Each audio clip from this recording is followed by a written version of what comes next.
Oh, look at that impeccable timing. You went live without me? I just hit the button 15 seconds ago, but I still have like 120 seconds. really? Well, here we are. Your computer's wrong there, fella. I was going off the iPhone. Oh, that's your Oh, yeah. Look at that 901. first mistake. I couldn't get the fucking thing to plug in, man. Good Lord. I opened the laptop and it's like, you're on 5%. Would you like to go into low power mode? No. Say it ain't so. Well, we're back. We're back. It's been had a bit of a break. October's been a very hectic month, even though we're only halfway through it. I know, right? And it's like my favorite time of the year, that's for sure. Yeah, except for the hecticness. It's been just with the wedding trip we were on and coming back and playing catch up on a bunch of stuff, and then just it's been nonstop since we got back. I feel like it was nonstop before we left, so it's I'm glad to be back. Yeah, man. Look at you with a hoodie on.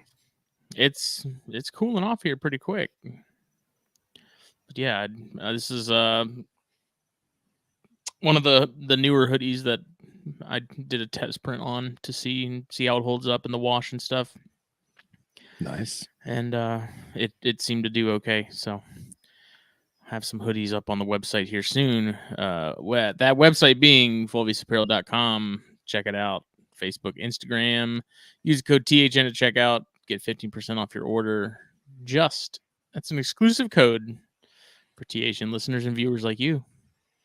Just like you. Just like you. This is episode 180. What? Of Snakes and Stogies, which is also brought to you by BlackBoxCages.com. Check them out. Facebook, Instagram. You need a rack. You need a cage. You like racks? Get a rack. You like cages? Get a cage. You like both? Get both. Also use that code THN to checkout. Theodore, Henry, Nicholas, THN. Phonetics. Tango Hotel November. It's October, sir. And then Puget Sound Pythons in the Pacific Northwest there. The Gendra. The fine people up there in the Arctic Circle. Damn close. Give them a follow. Follow them on Morph Market. Go hunt them down. See what they've got available. They're kind of starting to dip their toe into colubrids more and more. They're slowly walking into that pool. It's getting deeper. They tasted that Kool-Aid, man. Just a little taste of it. Once it hit your lips, it's just so good. Who says a snake needs to have a neck? That's right.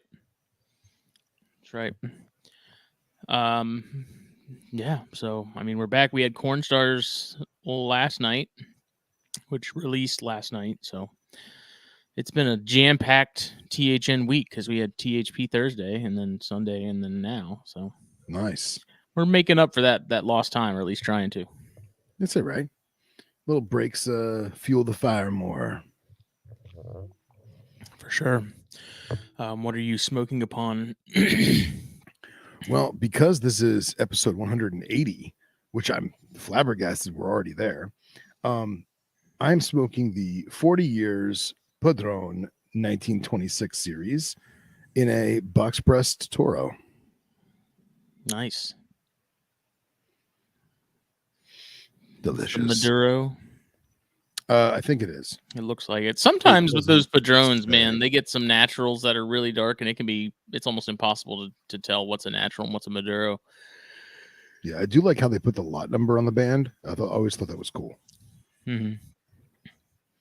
What about yourself? My coworker, her son-in-law runs a fishing charter, and they actually took the Padrones out because they own a property nearby here, like in my area.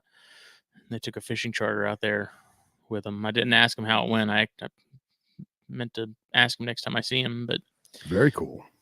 I was like, he doesn't really smoke cigars. He's like, what do I do? I was like, I don't know, man. I'm jealous. Like, Yeah, right. there's so many questions. I don't know. It sounds like the other guy that was sort of like co-captaining the charter thing with him, like went on Wikipedia at least and did a little bit of research on the family, and like, so I was like, okay, good on you. You know, That's good. That's good.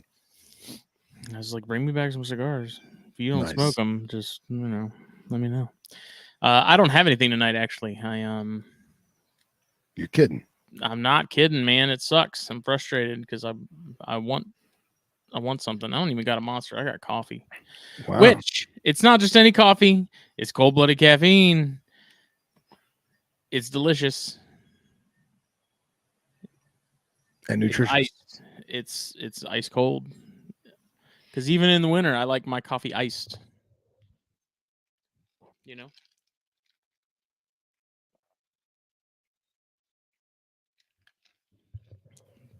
Hop on over to Cold Blooded Caffeine. Do some shopping. If you use the link that is down below in the description, your boys get a little bit of that action. But if not, no big deal. You're still supporting the awesome people that we love. And the animals in the habitats to which the coffee is grown. Correct. All of the above. Yeah, I don't have a smoke, man. It almost makes me not want to smoke that you don't have a smoke. I was tempted to go bum one from my dad, but I think I fell asleep on the couch for a little bit. Oh man. Well, we'll make the best of it.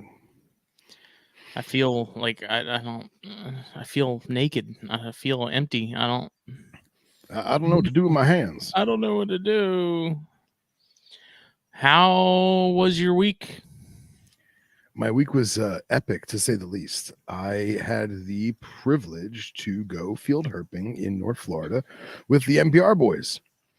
Mr. Eric Burke, Mr. Robert Stone, the one and only Nipper Reed, and a guest appearance from KJ himself.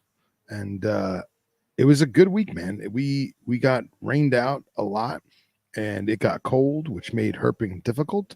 But the cool thing about cold weather is amphibians don't give a shit. So lots of amphibians, lots of frogs and toads, which was pretty awesome. And a lot of species I'd never seen, tons of habitat I had never seen. So it's amazing how large the state of Florida is. And there's always this rule of thumb that Florida ecosystems can change every 7 feet if need be. You know, you can have one area is a lowland swamp that's literally Everglades swamp, and then 7 feet away it can be like a cypress bog where it's only a few inches of water with cypress trees, and then another 7 feet away it can be higher elevation sandy soil with, you know, longleaf pine and palmetto head. So it's a diverse ecosystem, and we got to see almost all of it. So it was pretty awesome trip. It started off Nipper flew in early because of his distance and jet lag and everything. He likes to get in like a day or two early to kind of prep himself. So he stayed with me and took him out to the cane fields, got him his first cane toad, which is kind of cool. Get a cane toad in the cane fields. And we found him a nice softball size cane toad.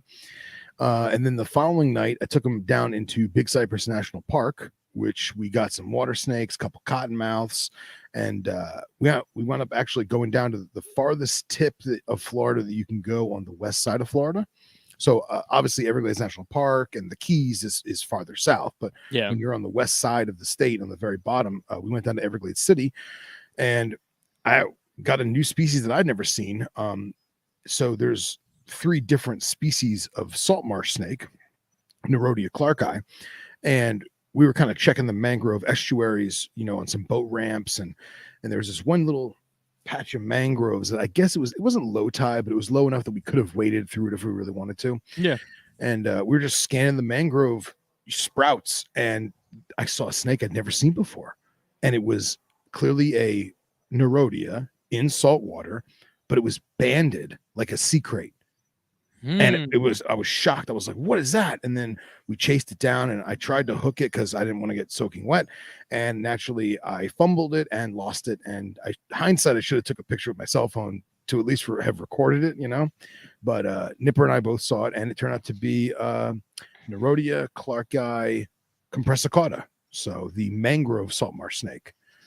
Take me down to the Everglades city where the grass is green and the clocks are pretty. Yeah, we were actually looking for crocs, and no luck on that end. But from there, we drove up to Orlando and picked up the other boys and went up to North Florida, where we did some time outside of Osceola National Forest and Ocala National Forest. And man, I've got pictures that I'm going to send you. I've been slacking. I haven't edited anything. I've only been home for like 24 hours. But I'm going to send you some Facebook pictures in a minute so that we can throw them up there and kind of show people what's what. But I think the coolest part of the trip, aside from hanging out with buddies, is Florida only has 5 native species of toad. 6 if you count the cane toad, which obviously we know is invasive, but Right. they've been here a long time, so they're basically native at this point. And between Nipper and I, we got to see, and then the boys as well, we got to see every species of toad in Florida in under a week. And I thought that was awesome. Super happy to do that, man. And it was 5 different toads, 5 different ecosystems. And I'm really happy about that. I mean, it's definitely not rejuvenated because I never really lost it, but I always have a special place in my heart for toads. And this just made it that much better. You know what I mean? Yeah, there's spadefoots down there. Yeah, absolutely. Yeah. So, Those are cool. And I'm gonna put some photos together real quick. I'll send them to you so we can throw them. Or if you want me to put them on air, I'll put them on air. I've got Facebook open already. All right, cool. Well, while I do that, why don't you tell us how your week was and let us know about this wedding? I mean, it wasn't really like a wedding. They didn't have like a ceremony that we went to, but we hung out with extended family of the groom, and it's my sister-in-law's wedding. Was in Boston, outside of Boston, thankfully, not actually in Boston. We flew into Boston, and it was like downtown Boston. Like, I thought Atlanta was bad.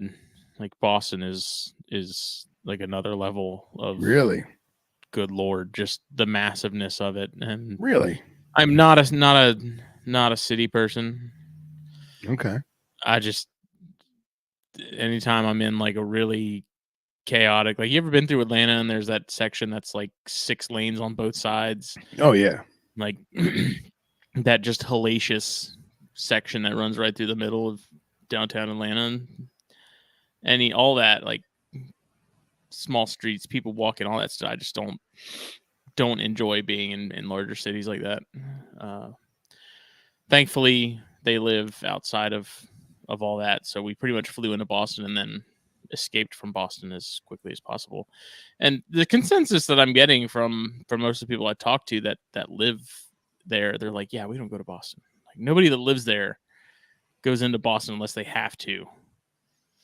So I was like, that kind of makes sense. I don't think I'd be there either. We stayed in Warwick, Rhode Island for a night or two. That was pleasant. cool. Really, I mean, it's kind of about it. We left Thursday, came back Sunday, and it was one of those trips where I felt like I needed a vacation afterwards. Oh, I know the feeling. Just because I feel like we were just going, it wasn't. There's very little downtime. At least it felt like that, but everyone's fine. Came back, no issues. All the snakes were fine. Good. I was glad to be back. I am glad to be back. Excellent. We're glad to have you back. And everything else is good, snake wise, egg wise, baby wise. How's the cuts doing? Eggs are we are eggless for the next 7 months, whatever. The seasons just go by so quick because I feel like it was just the other day that I was pulling stuff out of cooling and putting stuff together, and um, it's like as soon as you finish hatching those last couple eggs, it's like again right at time to start cutting back food and getting things sort of geared to go back into cooling, and it's wild. Got a lot of corns. Still sort of trying to navigate exactly what next year is going to look like in terms of the season. We talked about it on Corn Stars a little bit last night. Sort of, everyone has so much stuff right now, and no one's really buying. Like, is it wiser to stay the course and still produce next year, thinking that maybe there'll be a vacuum because everyone else is going to say, I'm going to do a light year, I'm not going to breed as much. I don't know. I definitely will be pairing some stuff next year because there's some particular projects, especially with the Ladies Island stuff, that it's time for that next step in as far as the line breeding. So that'll be happening, and some other corn stuff. And I don't think I'm going to do Bairds next year. I think I'm going to take a year off from those. Give my females a year to Okay. come back to zero, Chondros, I'm trying, still got some chondros together. Nothing's, it's still early in the season on those, so we'll see what happens. Picked up that really big female Biak locally. She seems to be settling in really well. Haven't fed her. I'm probably gonna end up giving her a pretty severe cutback on food just because of how massive she is. And then not really sure exactly what the game plan is there as to whether or not if I'm gonna, attempt to pair later at the end of the year or kick it until next year. Still kind of deciding there, so we'll see. But tons of baby corns. Nice. Tons of baby corns. Good stuff. Nate asked, is cold-blooded caffeine as good as cottonmouth hot sauce? It sure is. It sure is, Nate. See any hog noses? Mike asked. No, we were in the perfect country for both Southerns and Easterns, and we didn't see any. So, but there's always next time. So, and they call it Hogtober for a reason, but we struck out on that front. But we definitely saw some other cooler stuff, which you're about to see if you're watching this live. If you're not, you should probably hop on YouTube after your commute to work and check out these awesome photos that I took with my cell phone. And yeah, Smitty, throw them up whenever you get a minute. Yeah, we're pulling them up right now. Excellent. And they are in order. So we started off the trip flipping a pygmy. Nipper flipped a baby pygmy on this one trail. And this photo does not do it justice. I've seen a lot of pygmy rattlesnakes in my day. I've seen a lot of duskies. And uh-oh, what'd you do? I'm still here. You are still there. I know you're still there. I can hear you. I hit the wrong button.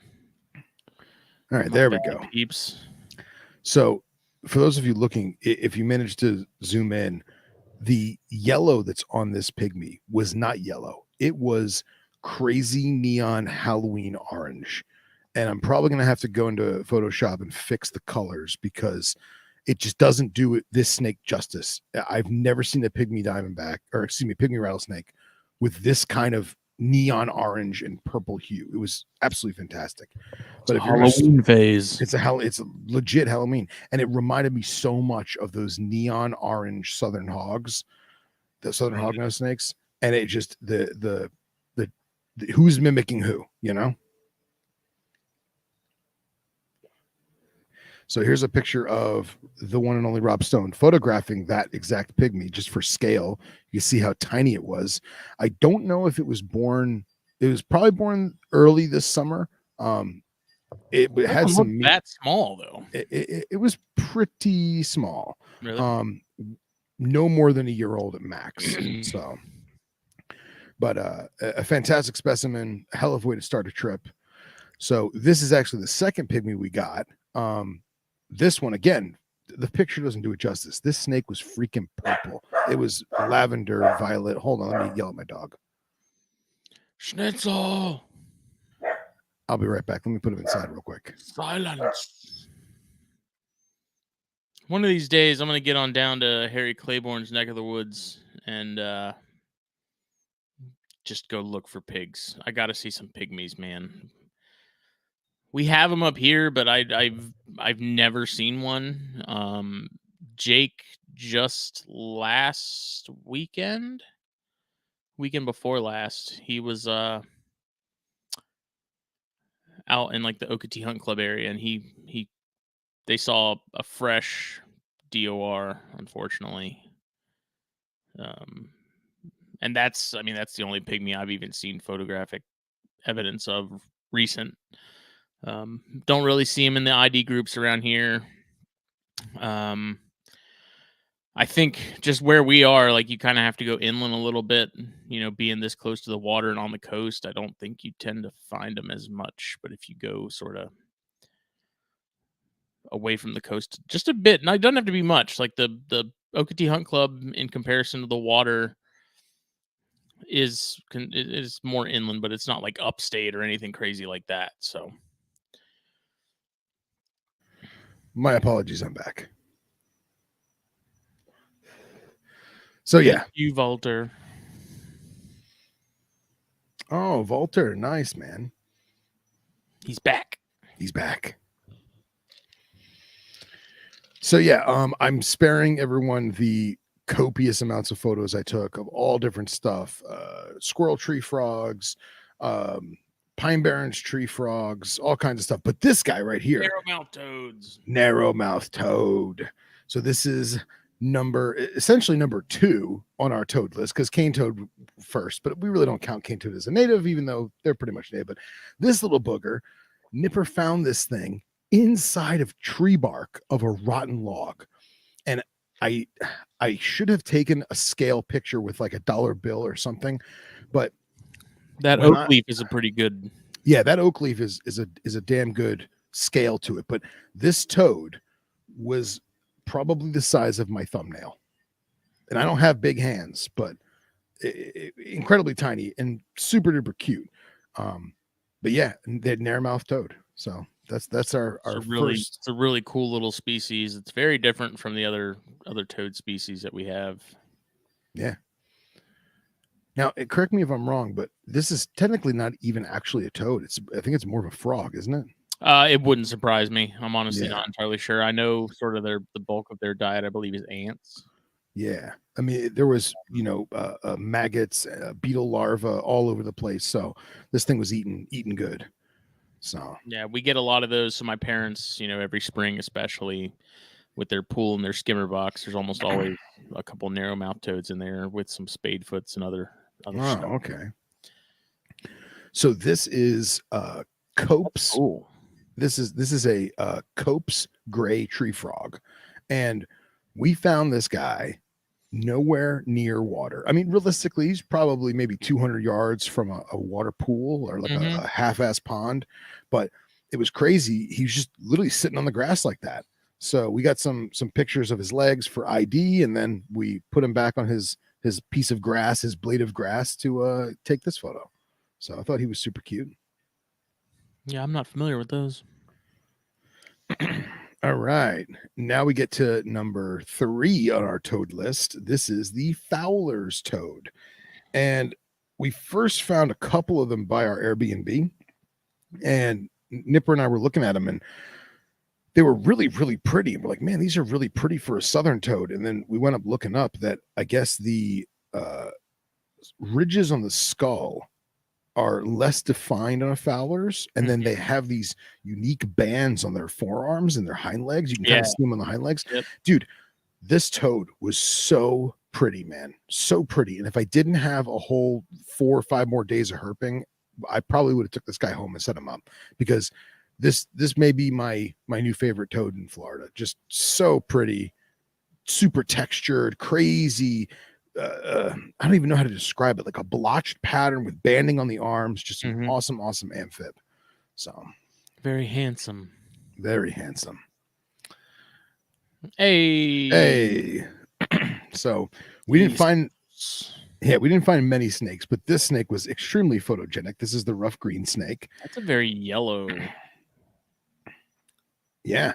And It's a high yellow. And again, this is just my cell phone. I have not doctored these up yet. I'm going to clean them up a little bit because some of them are kind of grainy.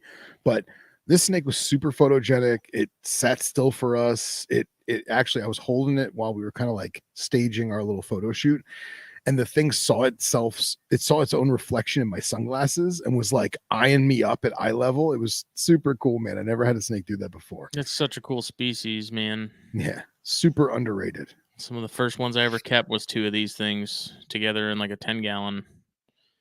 And I'd go in the backyard and catch them grasshoppers and throw them in there and watch them hunt them. So cool. Yeah, I put this up here. I sent you this picture because I figured of you of all people would get a kick out of it. Yeah, I still, man, anytime I find these, I gotta catch them and play with them for a few minutes. There's just, it's like I'm 7 years old again. Such a fun species. So this is one of the pine habitats that is a slightly higher elevation. And when we say higher elevation, we're not talking about montane species that are at thousands of feet above sea level. We're talking less than 100 feet above sea level. So most of lowland Florida is between 28 and 35 foot of elevation above sea level. This is probably 50 or 60, maybe 100 feet above sea level. But where we were in central Florida, central peninsular Florida, it is arguably the highest point. That's kind of why Disney World smack dab in the middle, because Walt Disney bought the highest elevation of land he could, just in case. But this is super cool habitat because it needs fire to survive, and people don't know that. And when they see wildfires out west in California and Arizona and Colorado, and even our recent wildfires in Canada, people, they don't realize that Florida, it's part of the ecosystem. Several of these plants will not produce a seed or a fruit unless they're burnt. They actually use the fire as kind of an activation switch to turn on the reproductive cycle. So this area is longleaf pine that's been naturally burned, just natural wildfire. And then all the pine trees themselves, there's no more leaves. They have this jet black charcoal crust around all their bark. And in between there, all the brush and the bushes and the weeds, all that gets burned off. But the palmetto bushes, they stay there. And so in this photo, if you get to go on YouTube, if you're listening from your car, you basically have a rich, sandy, loomy sand soil with the palmetto leaves and the palmetto bushes. And the only thing you really see besides palmetto are pine cones ready to make new pine trees. So I really love this photo. I'm probably going to use it for background on something. I don't know. Nice Eastern Diamondback setup or something. Oh yeah, for sure. And there it is. Oh, so this was arguably the highlight of our trip. One of our key species we were looking for is the state protected Florida pine snake. Now, if you're a herper and you're in the United States and you rank species by winning the lottery, this is not winning the Powerball, but you definitely won the state lottery if you find yourself a Florida pine. This is a once in a lifetime species.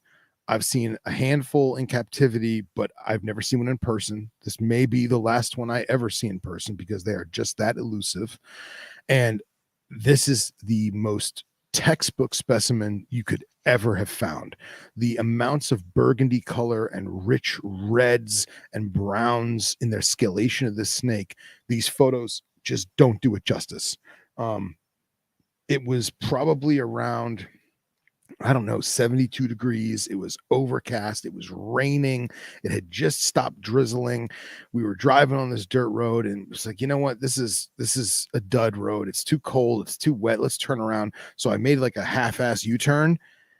And the minute I put the car in drive, this behemoth of an animal was slithering out onto the road. So we stopped the car, jumped out, screamed, yelled for joy, super elation. I cannot emphasize the amount of passion and emotion that all of us conveyed upon seeing this animal in the wild. And even though it wasn't necessarily one of the key species we were looking for, it's still a once in a lifetime achievement, at least for me. And I can probably speak for the guys that I was with. I know KJ's seen a good handful of pines because he lives up in that neck of the woods, but this animal is just so incredible. We sat and watched it for probably a half an hour or so, just watching it do its thing. It had no fear of us. At one point, it hissed a little bit because I think we got a little too close to it, but just an incredible animal, a once in a lifetime experience. If you go to the next photo, I think it's a better photo. Oh wow! So yeah, wow. Yeah. So I don't know if you can zoom in on that one, but this photo, again, I did not doctor this at all. This is just straight cell phone. You can see the burgundies and the rust tones in the saddle scalation, and just the white of the face with the big, beautiful pupils. And one of the things that always drives me crazy with reptile photography is if you have a nocturnal species and you're using flash at night, their pupils get super tiny because the flash has made the pupil dilate. Mm-hmm. Or if you're out in the sunshine, it's the same effect. The pupils aren't right. But if you look at this animal, its pupils are almost at rest because it was so overcast. We weren't using flash. We were just letting it do its thing, using the natural lighting. And it's just, I was legit speechless. I can imagine that I was probably had my mouth open for a whole 5 minutes. Yeah, I don't think I've ever seen one that has that just that brighter pastel-y orangey red color to it on the back half. You know, all the ones that I've seen, at least between what I've kept and what Jake has, and it's been much more of just a deeper red. Yeah. So this was it was actually a female. It looked like it had just shed. And excuse me, what I thought was super interesting is because we were in that burnt pine habitat, it had these black slashes, just rich, dark, almost Sharpie marker black slashes all over the sides of them. And we realized that it's not actual pattern. It's soot and ash from all of the burnt timber around that area. So super, super fascinating. Where we were tons of sandy pockets and you could see holes. So I imagine that there's probably more of them out there, and we let her slither on her way and hopefully make more of them for more people to find. So good old vinegaroon. The good old vinegaroon. This vinegaroon or whip scorpion, if you want to call it that. There's actually, I think, 2 or 3 different species native to Florida. I don't remember which one this was. This one was probably the size of probably the length of your thumb. Super sassy, totally harmless. We held them, we picked them up and played with them. And I got to hear Nipper shriek like a girl because it touched him. And then he's like, no, mate, I gotta face my fears. So we coaxed it onto his hand, and he got to hold it for a minute, which was super cool, very brave of him. But I just thought it was a cool picture, and the lichen on the tree bark looks awesome. I was unaware that there. Well, no, that's not true. I knew there was at least one species in Florida. I didn't know there was multiples. Ooh. All right. And now, are we on number 4 of toads? I think number 4. So this is the oak toad, and personal favorite. If you can zoom in, I would like you to. It's on Facebook. It's not going to let me. Okay. So the patterning on this toad is almost identical to that purple pygmy rattlesnake I showed you in a few previous photos. And it just goes to show you, again, with that cryptic mimicry, who's venomous, who's poisonous. This toad is probably, again, the size of my thumbnail, maybe a little bigger. There's a very small species.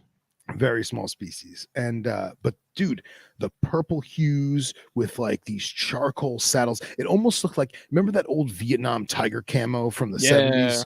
It looked like that, dude. Super cool. And it matched the pygmy rattlesnake so well. So I imagine a predator would see this little nugget of a toad sitting there and possibly think it's a rattlesnake's head. But actually, if you look in the top right corner, you can see my finger just for scale. So, but yeah, the oak toad.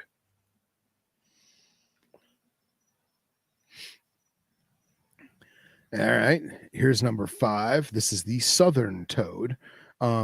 Very similar to the Fowlers, has way bigger cranial bumps. So these like horns or ridges on the top of their head. It has a more predominant white stripe on the vertebral stripe going down its spine, very much like that oak toad. But this thing's probably the size of a softball. This thing is massive. Probably the most common toad in Florida. They range the entire state. But where they are, the Fowler's toads are not. So it's kind of like what we talked about with the Rhinella and the Tantilla, not Rhinella, excuse me, the Tantilla and the Storaria. Excuse me. So, you know, that, what's the word I'm looking for? Niche partitioning, excuse me, where one is, the other one is not. So there's thought that was a good looking toad. Super warty. And last but not least, the spadefoot. So we really weren't hunting specifically for toads this trip, but Nipper and I really like toads. So we were like, all right, there's another toad, take a picture. Here's another toad, take a picture. So we had a lot of fun with that, but we're on the last day and it was like, man, we got 5 of the 6 species. It would, man, it'd be great if we could find a spadefoot, and we hadn't seen one the entire week. So KJ went on some of his maps he has on his phone, and he's like, well, where we are is there's this big giant lake. He's like, where we are is on this one side of the lake. He says, I've seen them on the other side. So if they're on the left, they probably are on the right.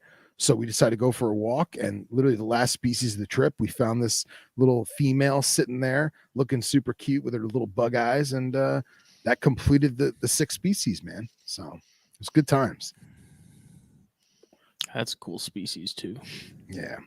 And I wish you could zoom in on this one. This one is incredible. So this is a blue garter snake, Florida blue garter snake that Rob picked up on a canal levee that we were hiking on late at night in the rain, tons of bugs. And this it's kind of skinny, but the blue coloration is just, I mean, any blue animal in the wild is just slap you in the face beautiful. And this garter snake, it is exactly what you'd expect. It is neon freaking blue. So if anybody wants to see this snake, DM me. I'll send you a zoomed in photo because it's just incredibly pretty. Uno momento. Yeah, that's ridiculous. That's not like greenish blue. No, man, it's freaking like blue. A little bluish. Like that is. You know what that is? Blue. You know what that is? That's Puget Sound python blue. That's what that is. Python blue. Yeah. Awesome animal. Awesome animal. So we found a lot more species. Like I said, probably 7 or 8 more species of frog.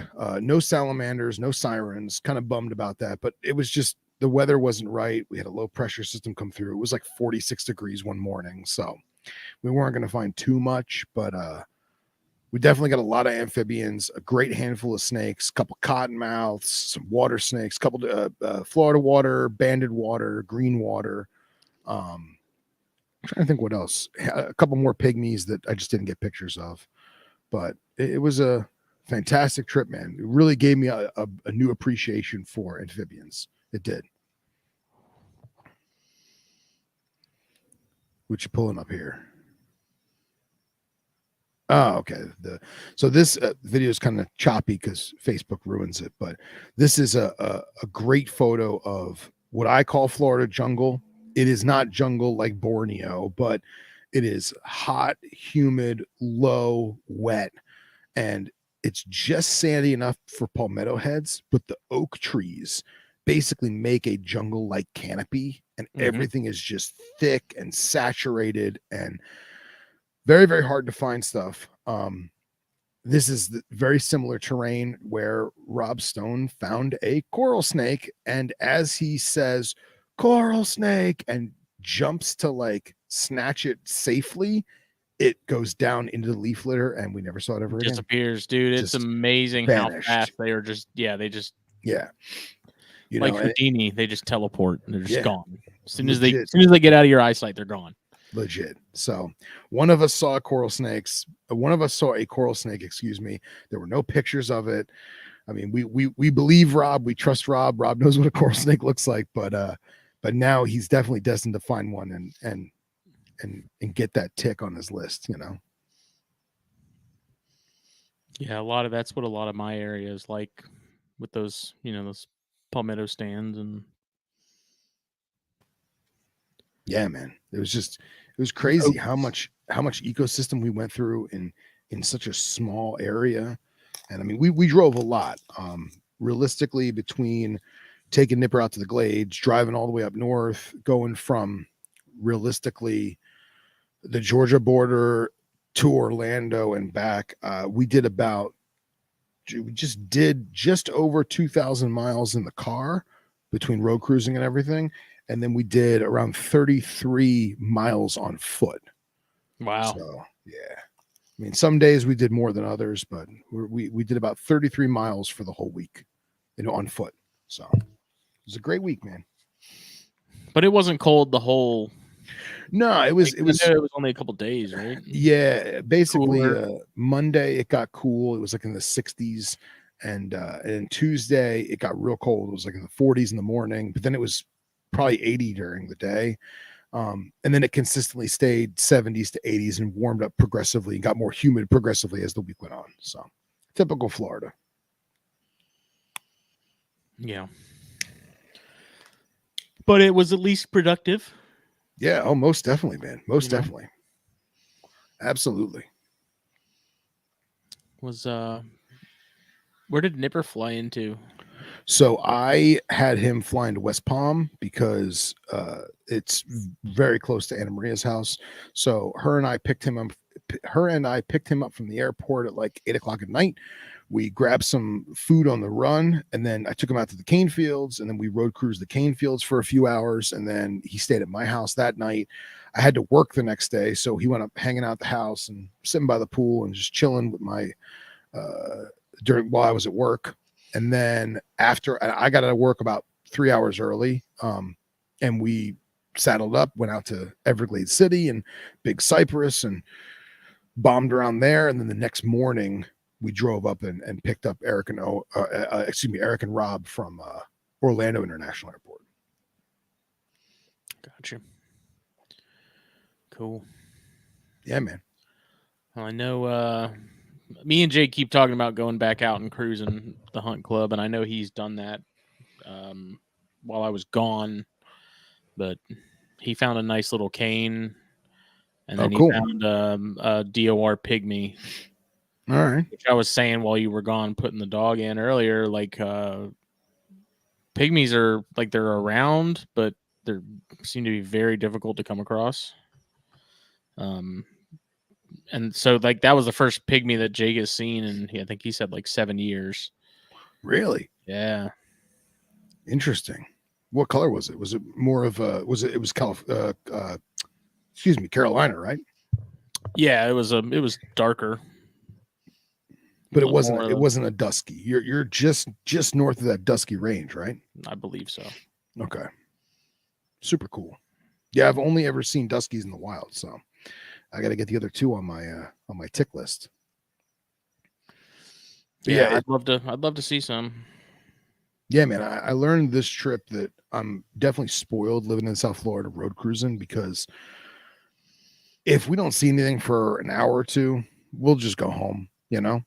But when you're up in that area and it's 65 degrees, we road cruised for, I don't know, 8 hours, man.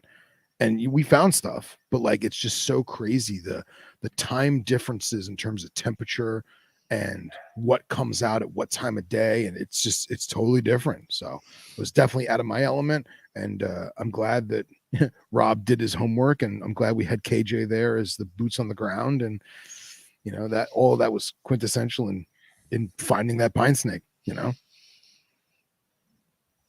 Yeah. I mean, how pumped was Nipper to see that?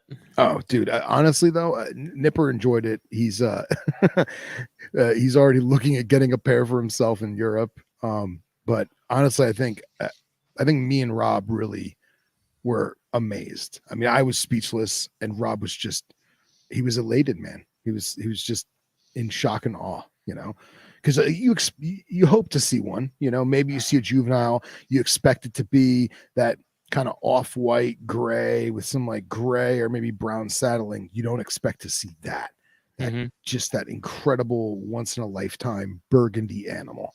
So yeah, blessed, man, freaking blessed. Yeah, I know as much as Harry Claiborne goes down in his way. I definitely want to get down there, and I just want to see pygmies in the wild. I just man, want to see some pigs, man. They're such a cool species, and I do plan on eventually getting some when space is more available. But. Yeah. Well, what we got to do is you and Jake got to drive down on a Sunday morning. It's like 4.5 hours from you, and then it's about 4 hours from me. We'll meet in the Ocala area. We'll road cruise the day, grab a dinner, and then go our separate ways. We could make a day trip of it. I mean, it's a lot of driving, but is it really only like 4 hours for you? Yeah. For Ocala, yeah. It seems like it would be farther than that. Nah. I mean, you figure it's north of Orlando, and it takes me just about 3 hours to get to Orlando. So, but yeah, man, we should do it. Yeah, we can double date. Hey, yeah, I need to figure out. I've been thinking of renaming Corn Stars something else. Why? I don't know. I think it's awesome. I don't know. We were talking about it in the group chat earlier today, the Corn Stars chat, and seems pretty split. Like Chris and I talked about it. I think Chris is fairly ambivalent to whether or not it changes or not. Okay. Just because he's like, it's not doesn't change anything about the show itself in terms of like what we're gonna do and things like that. I don't know. I mean, for me, it's just one of those things where it's like if there's a younger crowd that wants to listen to that show and they have parents that pay attention to what their children are consuming, like I don't know, man. I feel like it's going to go over most children's heads. Probably, but at the same time, kids in high school are going to think it's funny, and I really like the rock star style logo. You know what I mean? That could still stay the same because I don't know. We've talked about some options as far as changing it. At first, when I first came up with the name, like I loved it. I thought it was hilarious. I thought it was great. It works, man. As really time goes on, I'm just not into it. I don't know. I'm just kind of like. Yeah, I'm with Mike. Mike Kosicki says. Mike Kosicki says you're overthinking it. I agree with him. I really do. I don't. What if I changed it to Children of the Corn? No. Come on. No, that's like cliche. I mean, obviously, Corn Stars is cliche too, but I think Corn Stars is great, man. I think it's unique. I think it's fun. Like I said, any little kid that parents, the parents that are letting their kid listen to Corn Stars probably has a sense of humor. And it's going to go right over the kid's head, no different than all of the sexual innuendos in Disney movies go right over their heads. There's sexual innuendos in Disney movies? Yes, like every Disney movie. Like what? There's a lot of them. There's Robin Williams saying provocative things in the movie Aladdin. There's, phallic shapes on the cover of the original Little Mermaid box. There's lots and lots of very adult things in Disney movies that are subtle and subliminal. Yeah, but this the name really isn't all that. What, Corn Stars? I don't think it's that subtle. But that's the thing is it's subtle to kids that don't really know any better. And the kids that are in high school listening to it, they're going to laugh. They're going to think it's funny. They know what's going on. I don't know. So the only thing, like the sort of the thing that got the gears turning is like, does that name dissuade people that we would like to have on the show from coming on because it's too Not at all. campy? Not at all. And it's because I don't. Not at all. I don't know. Name one influential corn snake person who you think would not come on the show because of that. They may not want to come on a podcast because they don't want that kind of exposure. They may not be comfortable, being talking live or being recorded. I can understand all that. People have their own things, and that's one thing. But I can't think of a single person in herpetoculture that would actually find that offensive. Not necessarily offensive, but them just be like, I what was the way I phrased it? I don't want people to think it's something that it's not, because I feel like there's the name, and then what Chris and I bring each episode is very much like the other content on the network. Like it's pretty straightforward. It's not like over the top. We're not, it's not dramatic. It's none of this. Yeah. I mean, do you guys even curse? Yeah. I mean, not like blatantly, but not like this show. yeah. But you mark it as explicit. I never noticed. I do, just because just in case. Like, I don't. Yeah. I'd rather it be there and it not happen than not that I don't care in that regard. Like it's better safe than sorry. Patrick said corn snake breeders are adults and their head is that far up their ass. You don't need them on the show. Yeah, but I don't want it to be the one. Like, it's a very stupid thing to get in the way of us bringing on good, like. I don't think it will, man. I don't. Did you have an incident? Did someone say that? No. So then where did you even get this thought? It's just something I've been thinking about. What prompted this thought in your mind? Well, there's people that are very apprehensive about coming on podcasts to begin with. But that has nothing to do with the name of the podcast. It could, because it'd be like, oh, well, I'm gonna do a podcast, and they'd be like, oh, it's called Corn Stars. Right, it's called Corn Stars because it's corn snake centric. It's about corn snake keepers and breeders and naturalists. That's it.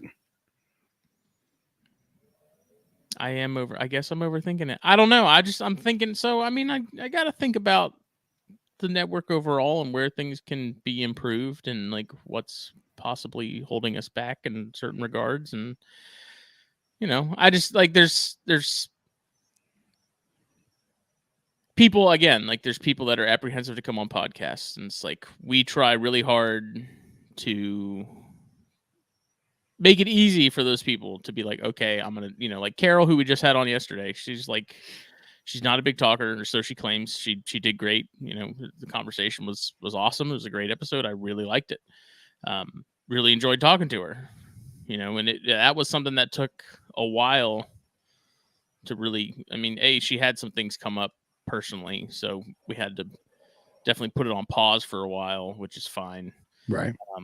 But there's just like that apprehension from people that they have a ton of information, and they may not be big talkers, but it's like we try to make it as easy as possible. And if there's something like a stupid name for podcasts, it might be one of those things that just makes it that little bit harder. And it's like, if we had just, I don't think that's the case, man. I don't know. I don't think it's the case. I think most people are going to giggle at it. I do. Especially if they're in the reptile community. I mean, think about, yes, there is all walks of life in herpetoculture. There are people that are very conservative. There are people that are very religious, but the majority of them are pretty, I don't want to be coarse and say normal, but pretty typical modern Americans, if you want to call it that.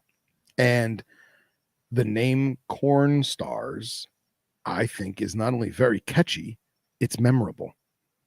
And I don't feel that the name Corn Stars would really cause someone to have inhibitions of being on the show specifically because of the name. You know what I mean? It's not like the show's called fucking corn snakes. You know what I mean? Like that's not the case. It's a funny play on words, and you know what I mean? Yeah, I feel I'm just thinking out loud, man. Like getting No, sort of I know, get the and I'm not. temperature of things. I'm asking people's opinions. Yeah, I mean, well, let me put it this way. Uh, Obviously, this show has a lot of degenerate followers. Like everyone in the group chat right now. Love you all. My Especially Patrick, my degenerates. Yes, our Mike degenerates. Kosicki. Mike Gesicki, Chris Trippy, degenerates. Love them all. Where's Billy Jenkins? I know he's in there somewhere. He's hiding. Yes, and I know I saw Keller was in there. But You know anyway, he's lurking back there like a but yeah. creep. So everyone in this group chat is saying how they love the name. And let's be real, as much as I joke about our group chat consisting of degenerates, almost everyone Some in of the best here, people. no, they are the best people. Every single person that I just named, every single person I'm seeing in this live stream chat right now on YouTube and Facebook, the Ipers are here. There you go. So across the pond, again, we all like to have a good laugh, but all these people, they're family people, they're good people, they have good morals, they have good ethics, and they're all saying, keep the name. It's silly, it's fun. So there's your demographic right there. Forgive me if I'm speaking out of line. Let me see. Mike said, "Don't confuse people having stage fright with the name deterring them," and that's not what it is at all. You know, with certain guests, at least with in Chris and I's experience, because we try to go for people that are sort of less active on the social side, that are a little bit harder. They're kind of like the Skywalkers of the hobby, where it's like you got to go to the fucking island and hunt them down, and then make sure to tell them like, please don't kill me. We're here because we need you. Like, just again, it's like the it's already a difficult process. It's already something that takes time, and it's like hostage negotiations sometimes, where it's like you got to be really delicate with what you say because the wrong thing might scare them off. And you know, does the name benefit us in that regard, or is it making our jobs harder? Is kind of where I'm at. I think it's a benefit. I do.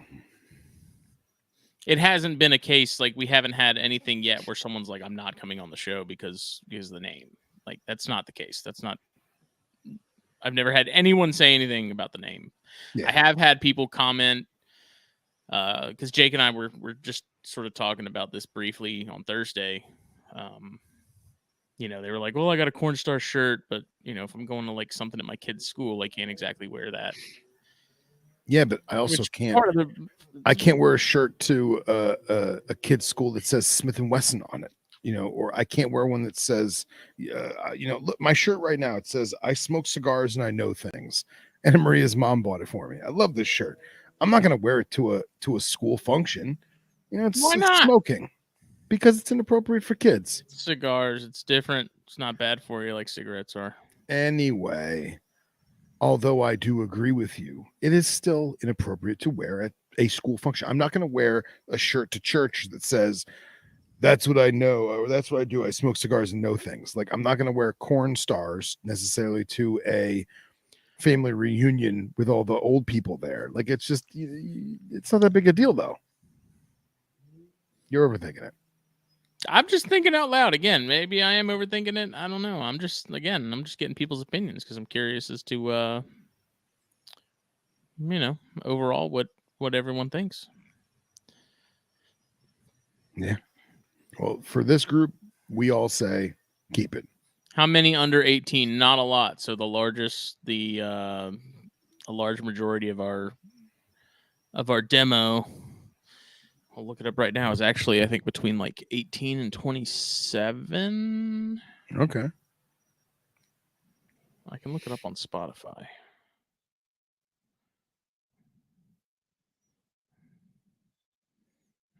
While you do that, I'm going to refill my beverage.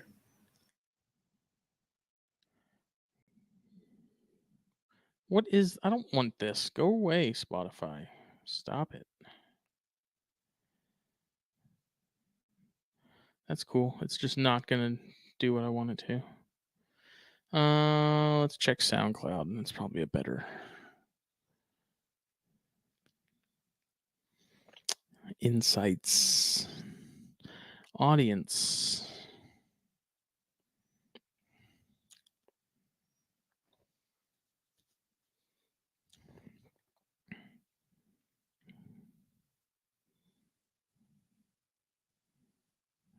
That doesn't tell me age.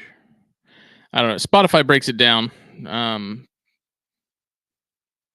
Shows you, age, gender, all that stuff. Who's listening? And it is majority male. Again, I think 18 to 27. Maybe it was 32. Seem to be the most common. Yeah. I thought it would have skewed higher. If that's the case, you're targeting the right demo with the name. Yeah, and I'm not going to redesign the shirt because I like the shirt design. And if I changed the name, I still would have. I just changed the text to whatever the new name would be. But again, just putting some feelers out there. I like to get people's opinions. I haven't had an actual complaint.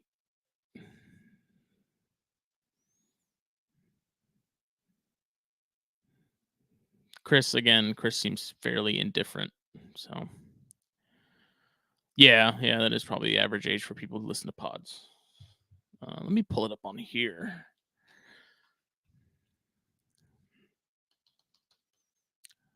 Boop, boop.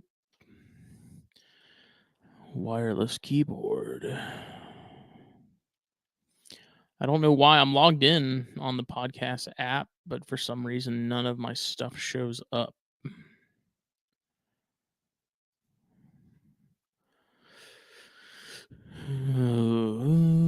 Let's see, audience details.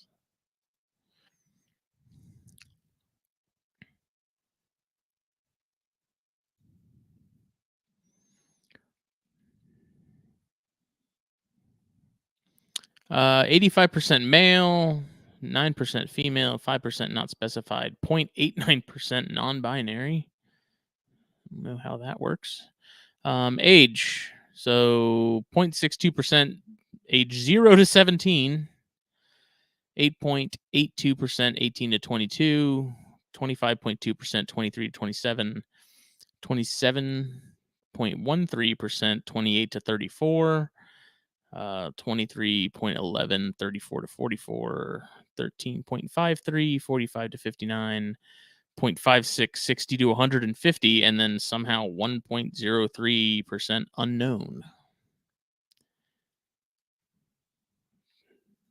However that works.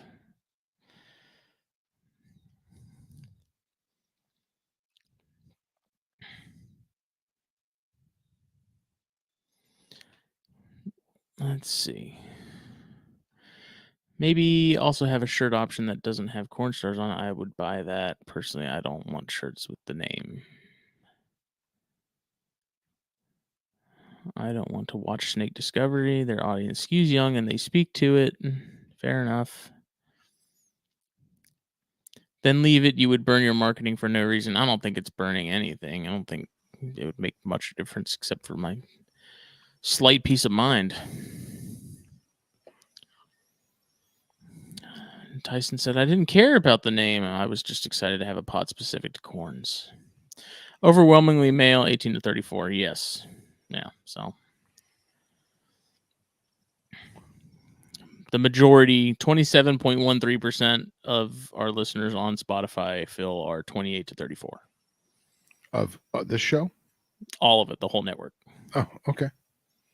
That's to be expected. And our top 3 countries are the US, the UK, and Canada. Are you looking at this analytics from because it's the network, or are you just on like an analytics website? No, this is the analytics from Spotify. Oh, okay. I'd be eager to see what Venom Exchange Radio is. Only because we only put out an episode a month. You know what I mean? So I'm sure it skews You it. should have it. On Spotify? If you sign up for the account and you claim the show, which will have you put in, I think, like the RSS feed or something. Yeah, it'll keep track of, because it's on Spotify, because I listen to it on Spotify. So if you do that, it should show you. Let me see, because I have all the analytics in terms of like how many people listened, for how long they listened. I have all that from Apple and RSS and Spotify and Google Play, but I don't have like the country rankings and stuff. That I would like to see. Where am I? Yeah, we've got Australia's number 4. And then Netherlands is number 5. Sweden, Ireland, Germany, South Africa, and Norway is top 10. Interesting. Very. I've also thought about switching up from SoundCloud to another host. But at this point, like, we've been with SoundCloud since 2016, and if it ain't broke, don't fix it. I don't really use SoundCloud for anything myself as far as listening to stuff. If it ain't on Spotify, I'm probably not going to hunt it down. Is kind of where I'm at. Interesting. I'm kind of the same way on Apple Podcasts. So. Yeah. And once everyone finds like the platform they use for music and stuff, and they don't really tend to stray from that. Yeah. But I mean, on SoundCloud, we're at 783,000. Wow. 82 plays. That coupled with Spotify, like we're very close to 1 million. Wow. Which is wild. That's crazy. And I don't really look at the analytics too often. I check in on them periodically, just out of curiosity. Well, Spotify's acting weird for me, so I'm not gonna go too obsessed on that. But I will go to Apple Podcasts and take a gander at that. And that is also acting stupid because I have StreamYard working. So never mind on that. I haven't checked Apple in a hot minute. Apple Podcast Connect. Let's see here. I'm sure the listeners really care about this right now. Oh, I don't think I can because my Apple ID got all jacked up and I can't log into it. Yeah, Google Podcasts. That it's been there. Like somehow the show has been put on websites and services that I never even signed up for. I guess there's things like crawlers on the internet that pull these RSS feeds and upload them automatically to like Podbean and other, websites like that. So, I mean, whatever. YouTube now has something where you can upload a podcast. I don't know how it's any different, but I think YouTube's kind of a day late and a dollar short on the on the podcast train. So yeah, most definitely. Well, I just went on to chartable.com under the charts, and when I type in the word Venom, the first ones that come up is Venom Quest PlayStation podcast, Venom Skate podcast, Venomous Reptile Mentorship, which is Dr. E's podcast, which is a fantastic podcast. Anyone who wants to listen to Dr. E's show. However, I don't think he's uploaded an episode in like 3 or 4 years. And then 4 or 5 ones down is Venom Exchange Radio. Oh, wow. So it has Apple Podcasts rank charting. So we have Venom Exchange Radio has 5 stars. Wow, from only 12 ratings. But we are number 219 in Great Britain for nature. We are 110 in Australia for nature, 114 in Austria for nature, and number 55 in Thailand. nice. That's pretty cool. Pretty wild. Like SoundCloud pretty cool. shows you like a map and you can see how many plays per country you're getting, and like to see the little spots all over the place that are like lit up. And some of just the off the wall countries that we've gotten plays in. You know, Yeah. it's just wild that. Yeah, I'll have to check that out when we're not live. It's the internet, man. It's the future is now. Nice. And the Ipers apparently have an exciting announcement in about 3 or 4 days, so that's going to be cool. Play Mortal Kombat with a friend in Vietnam. Nice. How's your Leonis doing? Good. Fat and sassy. It's so weird, man. Like she'll sleep on top of the paper towel as if it's like a flat rock. And then she'll also sit with like a coil in the water bowl, but like her head and her tail are not in it. Mm-hmm. And the water bowl is big enough for her to completely coil in, but she'll just put like that one loop of body. Super cute. How are yours? They're doing good. The both of them are growing. At some point, probably next year, I'm sure I'll hunt down a male.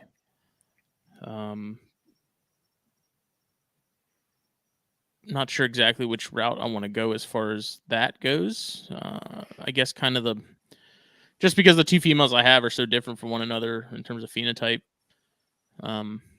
It might be cool to find, even if I just got like a melanistic male. I actually think that other female that didn't come from Chris might be het melanistic, just because Chris had mentioned the ones that I got, like the one that I got that have sort of a dirtier sort of look to them.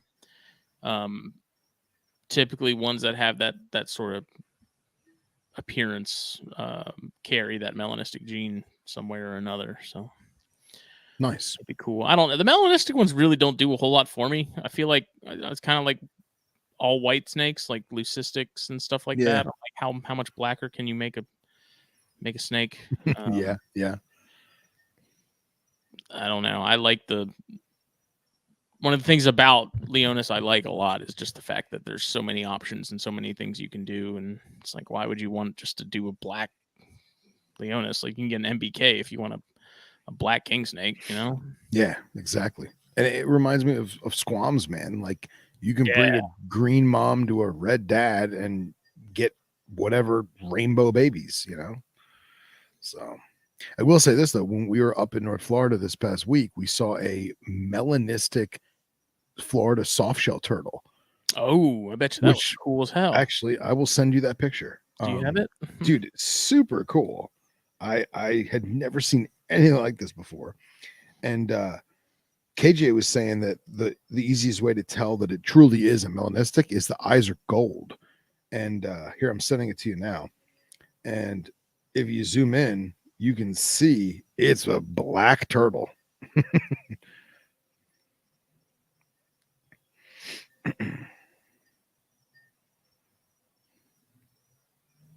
I also sent you my female puff adder that shed because she is amazing and everyone needs to see her.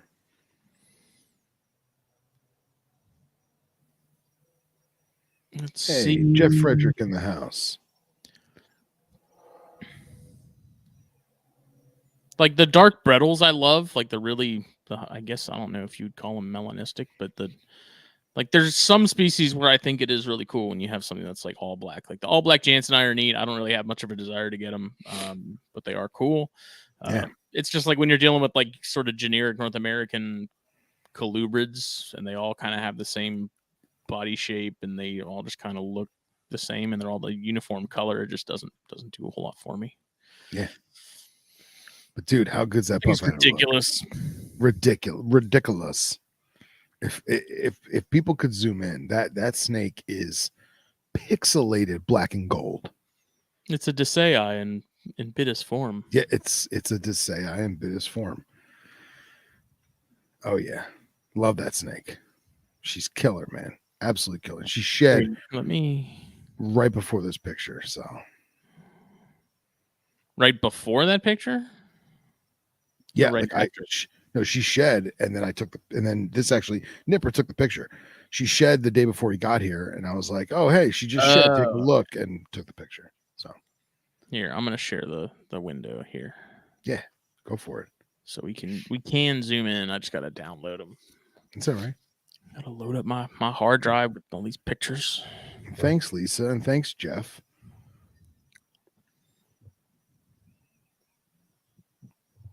Oh yeah. I mean, it's still pixelated on StreamYard, but dude, that snake is black and gold.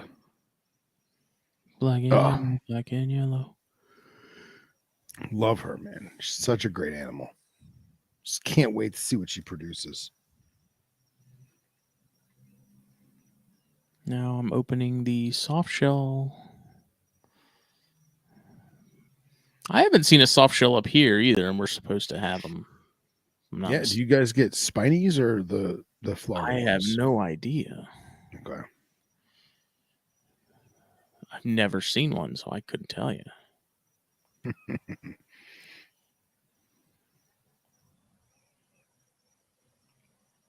Oh yeah. Look at him. He's like, come on. It's like, touch me, see what happens. So yeah, you can see the gold eyes, and dude, that skin was just jet black. And then those two yellow dots are actually like a musk secretion. These? Yeah. And KJ was saying he doesn't know if it's a defense thing or if it's a sexual, They're sweating. attraction. But yeah, there's just two droplets of like this yellow sticky musk liquid that comes out of the front of their arms. Those are just straight out of Star Wars. Like you walk into the friggin' Oh yeah. cantina in Tatooine, dude. That's what you're looking at. Oh, for sure. It sucks because I really wanted to get a picture with his neck stretched out, but he just would not stick his neck out at all. This is the look of murder. I don't think you know who you're dealing with.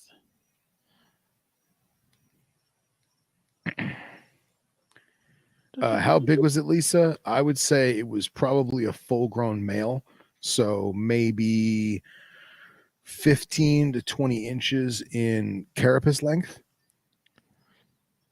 So I don't know if that was helpful. How come or the stuff not. I sent didn't? Damn it! You sent pictures too? Damn it, Zuckerberg! Oh, I'm seeing him now. The chondros.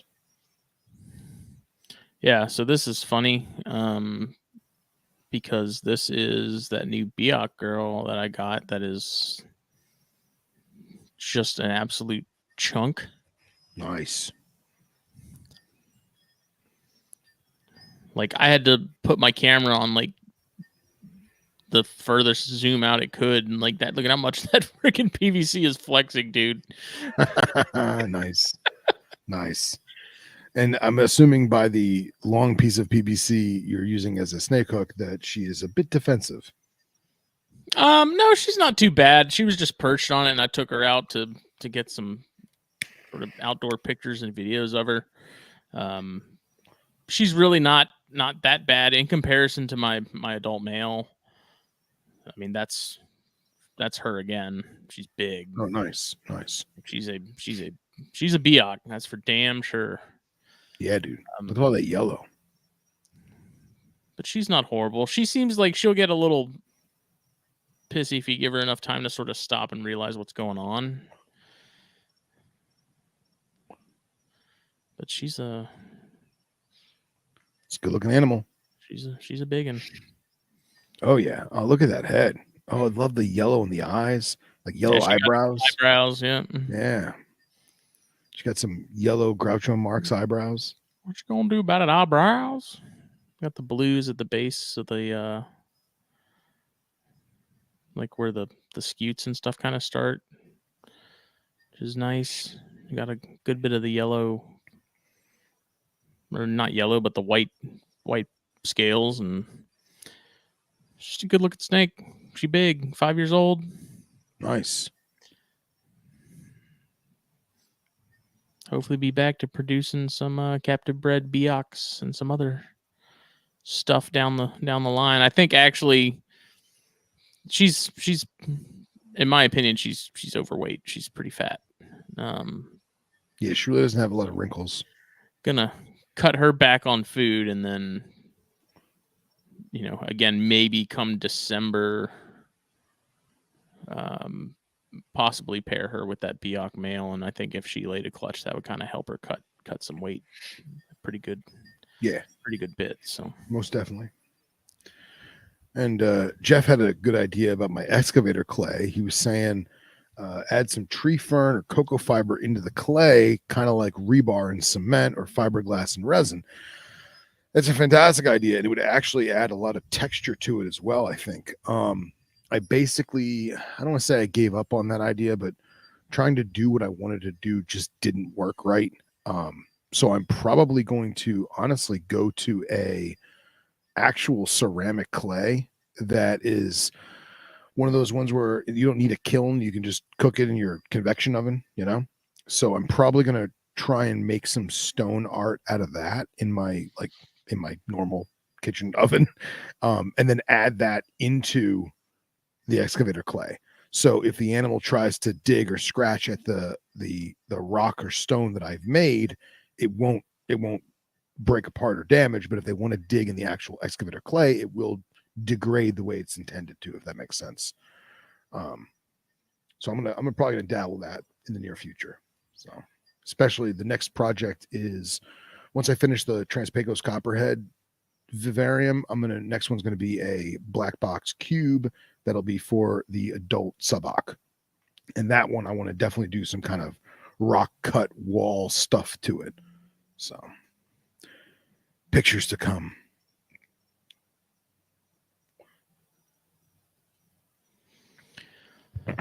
Yeah. I love Beox too, Lisa. Jeff asked if she was a red Neo. I don't think she was. I think she was a yellow. It's also kind of hard to tell. She doesn't have a ton of that sort of ghosting of the pattern that kind of would be able to for sure tell me what she likely was. I believe she was yellow because the guy that I got her from, I remember he got her young, and I believe she was a yellow, sort of starting to get some green on her, if I'm not mistaken. So nice.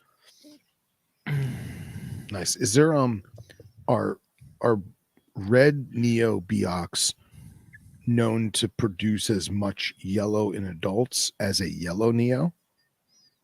I think it's a complete crapshoot. I don't think there's really. Okay. I haven't seen in my experience. I haven't seen it lean one way more or the other.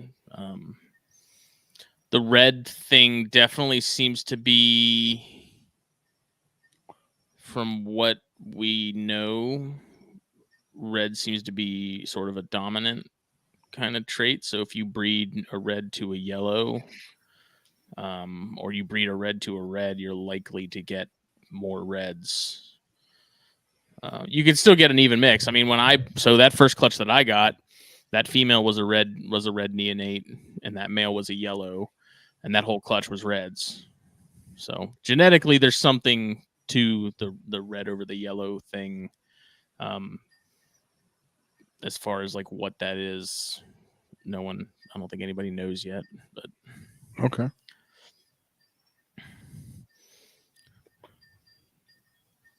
You could play around with pressing your hieroglyphs into the excavator clay as you mold it into the baked clay.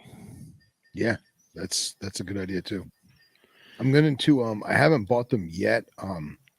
There is companies that make a I don't want to say cookie cutter, but for lack of a better synonym, hieroglyphic cookie cutters. And it's meant for arts and crafts and what have you. I'm probably going to order a couple of them online and try them as well. Just because carving the excavator clay proved to be very, very brittle. I wound up having to lightly moisten it, much like you would a pre-fired ceramic, and just to get some malleableness to it. But if I went too wet, it would just melt basically. So I'm gonna play with the ceramics and kind of go from there. So Scott said if it was dominant, red to red would only give reds. And yeah, I mean, I don't know that it necessarily means I don't mean dominant in like the traditional sense, but reds tend to take the wheel in clutches a little more. Yeah, and with the designer stuff too, that's typically what a lot of people go for, is like the darkest red stuff is the stuff that people hold on to, because those are the ones that typically tend to get more blue.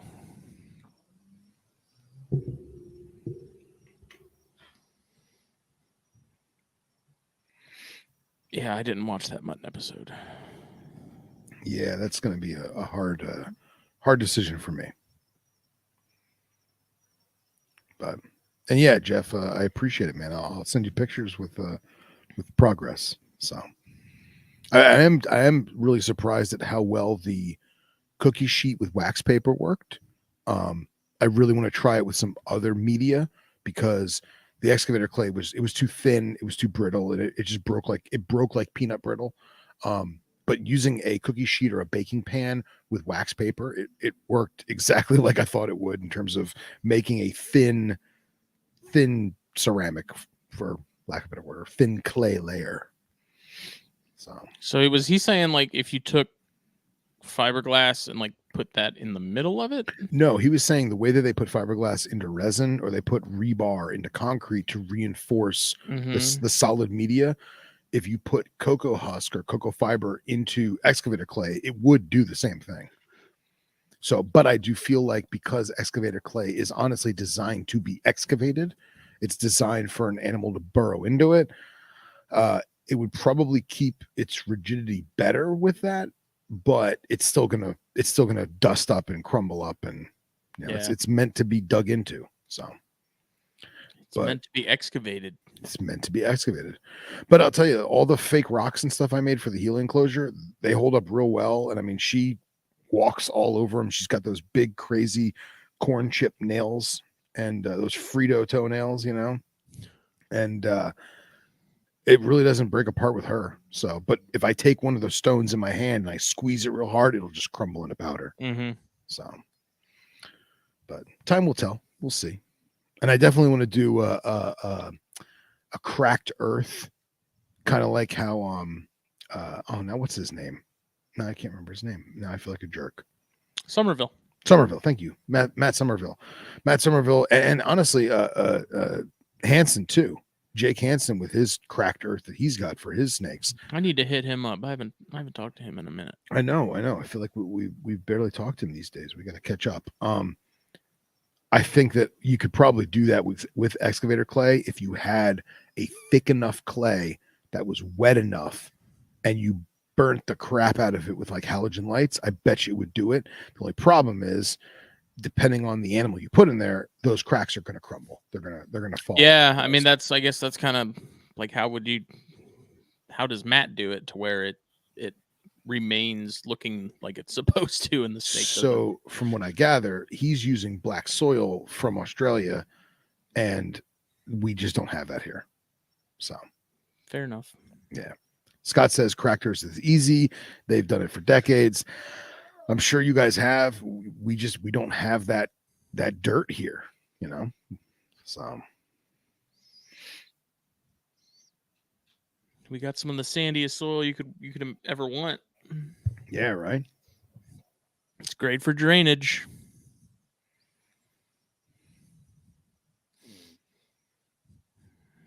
Let's see. Red to red would only produce all reds if one or both is homozygous red. Yeah, I use the term dominant loosely. Basically, I'm saying if you put two yellows together, the likelihood of you getting a lot of reds seems to be slim. Seems to be. Not will be, seems to be. If you put red in the mix, you tend to get a little more reds. Whatever genetic rules apply to that or lack thereof, that's sure. I'm not a scientist, damn it. I'm not Doc Wyman. Damn it, Jim, I'm a doctor, not a pool man.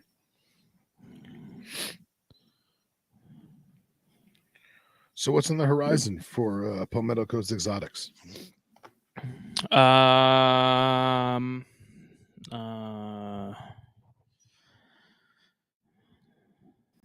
Planning to breed the persimmon next year.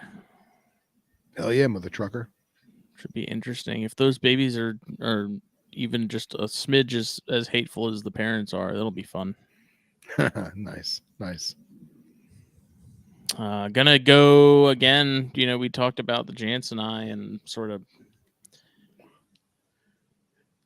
pursuing those again next year. I'm just trying to prep them going into like June a little better than I did previously. Okay. See if that yields better results. So And when are you going to start cooling stuff? I mean, now that the weather is changing, when are you... I'm super traditional. It's like Thanksgiving to Valentine's Day is typically Okay. where I'm at with that. Because it is cooling and it hasn't been getting warmer again. So I don't. We usually have this sort of yo-yoing of temperatures where it'll be nice and fall-like for a week, and then it'll go back to being summer, and then back and forth, off and on for weeks until mid-December, and then it finally decides to pick a season and stick with it. But this year, I think we're actually it's gonna be more consistent. So Cool. I'm hoping. Yeah, man, for sure. Because if you don't have a cooler and you're at the mercy of whatever Mother Nature decides to be on a given week, it can be really frustrating when you're trying to cool snakes and it's 75 degrees outside. So Yeah. Oh yeah. I'm gonna this year will definitely be a test of the desert snake room to see how much night drop actually goes, and if I kill all the heat, keep the ceiling fan on, and dare I say buy a small one room AC unit, like those little box ones. I'm wondering if I can get a big enough swing to really give these desert critters a pseudo winter. like a window unit? No, not a window unit, because I can't have a window unit. It would defeat the purpose of the venomous room. But they make these. I mean, it kind of looks like a hat box. You know what I mean? Man, guess I'm aging myself there. It kind of looks like a Nintendo GameCube. Mhm. Age myself again. Basically a 12 by 12 cube that has like a handle on top, and you pour like a pint of water in it, and you plug the thing in, and it just freezes the room out to whatever as cold as you can get it. So I think I might, they're like $100. I may invest in that just to get it down another maybe 5 or 10 degrees. And then if it is, say, in the 70s outside, it'll be in the 60s here. Hopefully that's enough of a swing to kind of get a month or two, depending on some of the grassland stuff. The wrinkles should really go colder. I may, if it doesn't work this year, then the following year, I know I have to get an actual cooler and go from there. Yeah, Scott said stick the snakes in a wine fridge. The problem is with the amount of snakes that I'm putting into cooling, I'd have to have a gigantic wine fridge. Yeah, or you do like I did, and you buy this really, really nice wine cooler off Amazon for like $150, and it's got the LED lights, and it's got a glass front, and it's beautiful, and it's awesome. And then you realize that you can literally fit one snake in there. So now it is in my bedroom, and it has Gatorades. It did get used. It did get used. It's just not for its intended purpose. I realized if I took two snakes and bagged them, I could put both bagged snakes in there, but that's it, man. There's no other space. And it's like, this will hold, 6 wine bottles. Bullshit. Like the little 4-pack mini wine bottles is what it was talking about. Yeah. Well, what they really meant was 4 beer bottles. Yeah. Are you doing Gilas? What's the status on those? No, don't be scared. I'm scared. I'm real scared because I only have a female right now. The male is at my friend's house, and as much as I love him, he's a great guy. I don't think he's going to do it right. I think that lizard is too much of a pet for him to stick it in a wine cooler and to not feed it for like 3 months. And although, Bobby Pebbles tells me, no, man, we bred him in CB70 racks. Like, I know that that's a possibility, but I don't think we have the capabilities to do it right now. So maybe in the future, I've debated buying a male just to have one and see what happens, but it's not in the cards. It's not a priority for me right now. I'd love to do it, but stars. Yeah, just not right now. Just gonna enjoy my pet lizard and call it a day.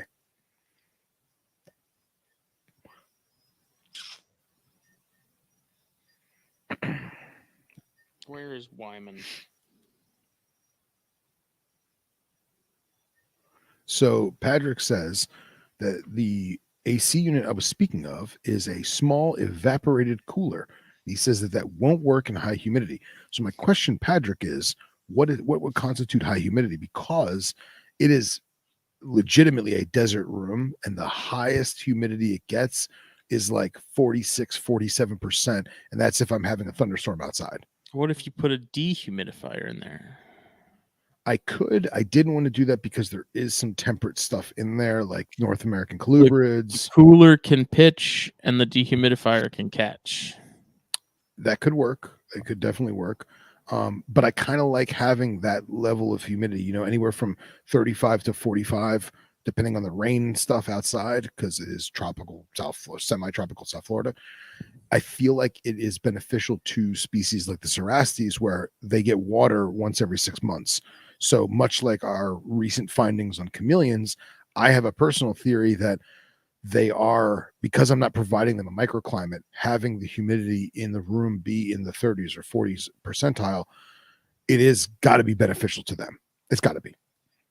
I don't know if they're breathing in the vapor like a chameleon does, but I literally only give them water every 5 or 6 months. And it's literally a bottle cap full. They drink it, I'll put more, they'll drink it again, or they don't drink it again. If they stop drinking, that's it, I'm done. So yeah, what I was doing is every 3 or 4 months, maybe 5 months, I was taking the snake out, putting it in a basin with like an inch of water. But the problem is now their belly's wet. I put them back in the sand. Now they're getting sand stuck to them. It's adding humidity to the tub. So I kind of want to limit that. But according to the Govee, man, the room averages anywhere from 32% to like 44% humidity on any given evening. Mm-hmm. During the day, it's on the lower side because it's so hot. But I make sure that the water bowls are good for the corn snakes and the Honduran milk snakes and the Eastern kings. But like the subox, loving it. Yeah. Pyros, loving it.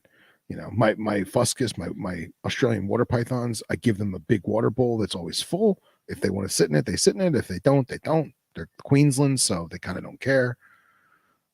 Go from there. Are you going to try breeding those next year? Oh, hell yeah. Hell yeah. Because you were on the fence about it the past season, right? Well, I put them together for like a month and nothing happened. So I didn't food cycle them, but I definitely temp cycled them. I slowly killed their heat. I would turn it off each night for like 3 weeks. And then they had a month with no heat when they were together. And then about a month with heat, not long, maybe like 2 weeks with heat together. I never saw a lock. They didn't fight. They were just sitting there next to each other. So I separated them. Excuse me. And that was it. So we'll see this year. But I showed them to Nipper because he has fog dams, and his are, I think, a year older than mine. And he says, mine are double the size of his. And he showed me a picture of his in his hand, and just like it looks like my yearlings. Crazy size difference. So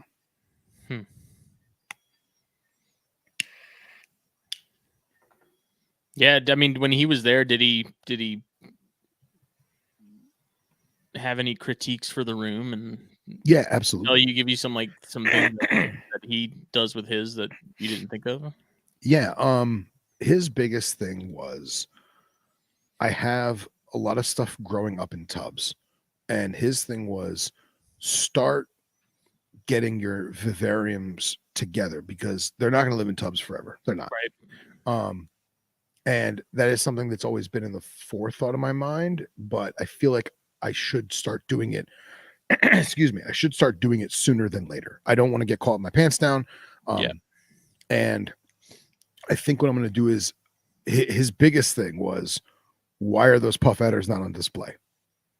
He says, why are those puff adders in drawers? How well do those really do? I mean, I guess it depends on how high strung individuals are, but it's like, do puffs make decent display species?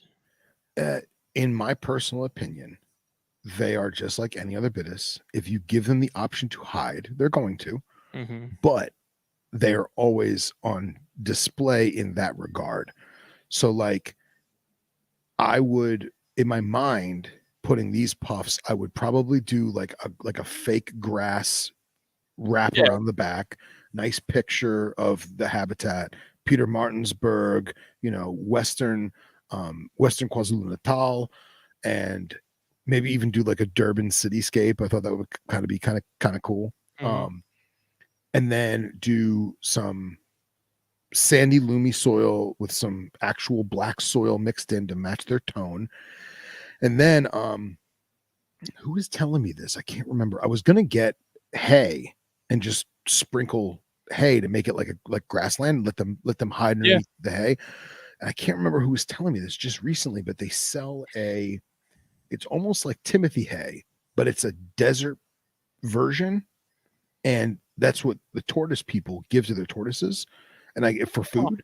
And I guess you can buy it by like the, I guess 2-liter bushel, if you want to call it that, online. And I can't remember who was telling me this. I mean, give that to the stilettos, dude. Yeah, I thought of that too. But I figured my goal for the puffs is, because Nipper was so adamant about getting one on display, he's not wrong. They're absolutely gorgeous. I want to see if BlackBox will make me the same sliders that they've made me before, but 3 feet wide, I guess 15 or 16 inches deep, and only 15 inches high. Because the puffs, they're not obviously really going to use any of that. Right. And then I could stack both of them on the same size shelf as a standard 3-foot BlackBox. Mm-hmm. Did that make sense? Yeah. So just do LEDs with them because the room's hot enough as it is. And if I got to screw in some kind of heat lamp, I can, some microhalogen or something, I'll screw it on the inside. It's not like they're going to knock it down. And just do that. So that's definitely going to be a goal for my near future. And then I have 2 more black boxes that I'm going to do. Once I do the Subak one, I think the Subak one's really going to be my real experimentation in terms of rock wall, rock ledge. I got to hit up Dustin Gron and kind of pick his brain a little bit, because he does a phenomenal job of that shit. Awesome job with it. Awesome job of that shit. And then once the Subak one's done, I have 2 more cubes that I'm probably going to put Meloris in, and Mexican rock rattlers. Excuse me for those who are listening at home. Don't know what Jeff's here in the reminders. Yes, like the little proverbial throw around the finger so you don't forget. Exactly. So what is the actual common Tamaulipan rock rattlesnake? Excuse me, Tamaulipan rock. Oh, what's that? I don't even know what the common names are. Yeah, it's Tamaulipan rock rattlesnake, and I have 2 different localities. So Kyle actually has photos of each one's respective mountains. So I'm going to get Kyle to send me the backgrounds, and I'm probably going to do them up in black box cubes too. So that's honestly the next phase. I'm going to pair the Fuscus for sure. I think that's honestly the only thing that's really going to be old enough this year besides the Rinkals. So are you going to go for rinks? Yeah, for sure. So I don't know if I'm going to get them cold enough, but we'll see. Just put them in your fridge. Yeah. Yeah, I always look forward to cooling time, just because it's a nice. Everyone gets a little bit of a vacation, It's can really load up on feeders, get the freezer stocked for the baby season following, and you can put a little more focus into the chondros, and it's not a bad time of year. Let's not forget about the best part, the pumpkin spice latte. And Christmas. I mean, pumpkin spice lattes at Christmas. I love Christmas. I love Christmas music. I'm all about it. Everyone's like so horrified by it. But Bing Crosby? Yeah, man. Come on. Dude, Mariah Carey. I mean, Mariah I could do without. Oh, come on, man. It's an American institution. I'm almost positive there's tones in her songs that we can't hear, but it makes dogs want to jump off bridges.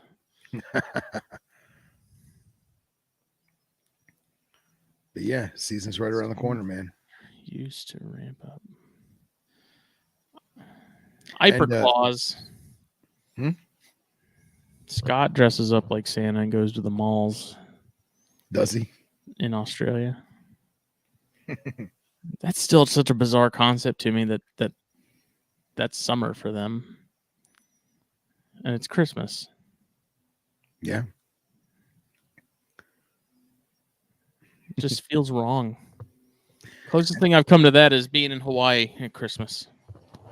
Well, I mean, they do the palm trees here, so it's Are actually. you need to do another book reading.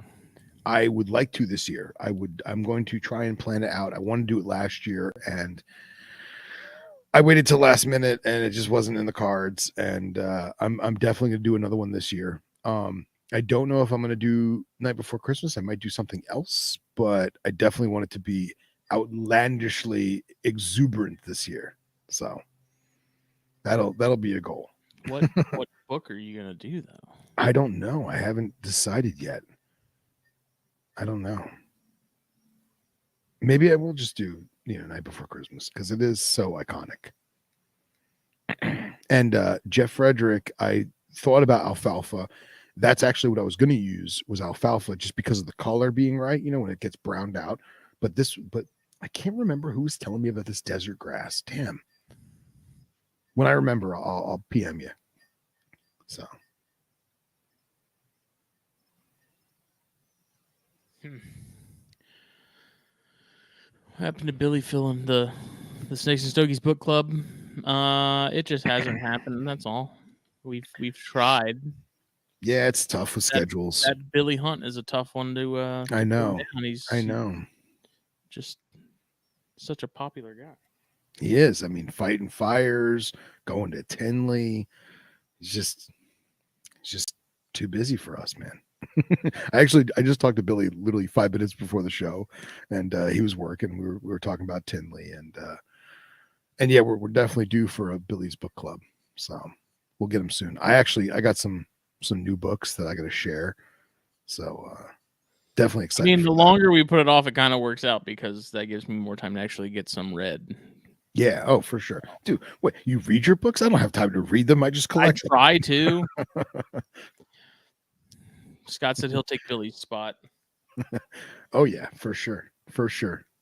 Billy will fight you. Oh, man. Scott has so many books, though. I know. How are we even supposed to? Well, we have to ration Scott to just 3. I don't think you could do it. I think he could. If we did a segment with him, I think we could. Take him 2 years to read off his whole book collection. At least. And Jeff, you want to rewrite Night Before Christmas for Snakes and Stogies? I'm 1,000% in, brother. Let's do it. Let's do it. Yeah, I still need to get Zach's book, man. You do. You need to do it very quickly, my friend. I flipped through it, and I got to get it. It's got to happen. And then I need to send it to him to sign, and then I'll pay to have him send it back to me. Yeah, you can do that. You could do that. Wonder if he could get it at the post office, take it out of the package, sign it, put it back in the package, and be like, I'm returning this, return to sender. I don't think it works like that. What you'd have to do is you have to send it to him with the return label inside. So he literally opens it at the post office, signs it, and then puts your new label on top, and then just tapes it up real quick and gives it back to him. They would probably raise an eyebrow at that and be like, that's like a secret code or something he just sent him. Yeah, right. Scott and Ty got a shout out from O'Shea. Oh, nice. Really? He's at 2,500, almost 2,600 titles. That's crazy, Scott. That's wild, man. I think using Book Buddy, the book app that Eric Burke speaks so highly about, which again I think is fantastic. Anybody who wants to catalog their library, go get the app Book Buddy. It's 1,000% worth it. I think I'm at like 160 something Herp books, just Herp books. So trying. I just don't keep track. Yeah, man, that Book Buddy is super helpful, man, especially when some of the more obscure Herp books that I put them in my Amazon wish list, or I put it on my Abe Books wish list, and I can't remember if I bought it or not.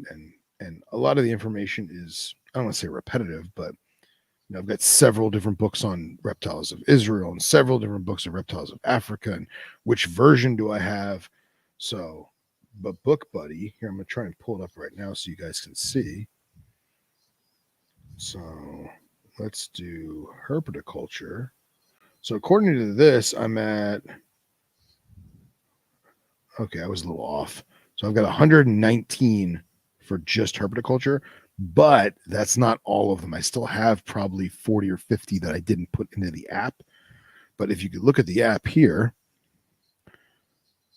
it shows the stars are my rating, and then the little heart is favorites. I was just kind of playing around, experimenting with it.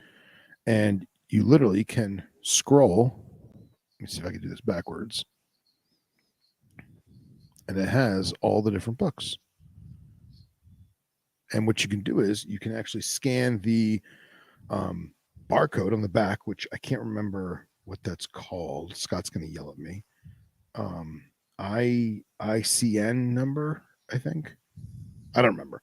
But you can scan that number and it'll actually pull it up. If there's no photo of the book because it's an old book that might be out of print, then you can go on to the interwebs and find a picture of it or take your own picture of the cover of the book.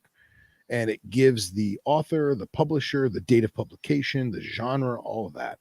So, and it's a fantastic app. I think it was like $6 for the year, something like that. Yeah. Yeah. So totally worth it. Nice.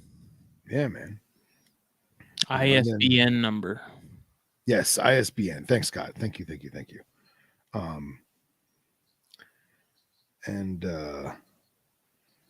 And some of the books are newer and they may not be in there, but like, let's say you had A Naturalist Guide to Snakes of Australia by Scott and Ty Iper.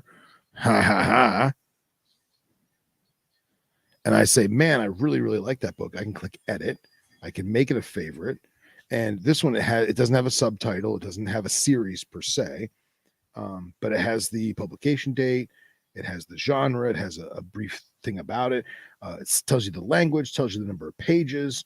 I can make it, boom, 5 stars. Look at that. Now, other people that have Book Buddy can look at my rating or add to the ratings as a whole, and they go, oh, wow, well, that book says 5 stars. I should buy that book. And there you go. It was rated highly by Mr. Phil Wolf. It was. By Wolf Daddy. You can also put the reading status. So like this one here, Australasian Elapids, edition Chimera, again, Scott and Ty Iper. If you'll notice, it says reading status unread. And that is because I have not corrected it yet. But it has been read. Yes. I won't lie, not in its entirety, because as Nipper would say, it is a tomb of a book. But I have definitely taken a lot of knowledge from that, what I like to call the Aussie Bible. The Aussie Bible. Yeah, the Aussie Bible. The Aussie Bible. Chock full of elepid action, large enough to choke a horse.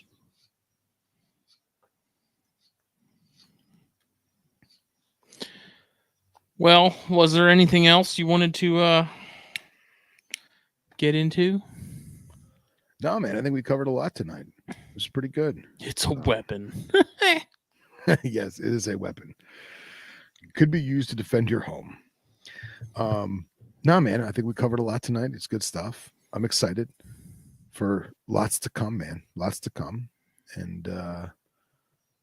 definitely, if you have not gotten Dr. Zach Loafman's new book on the false water cobra and their kin, I highly recommend you purchase it, especially if you're going to be listening to Snakes and Stogies in the near future.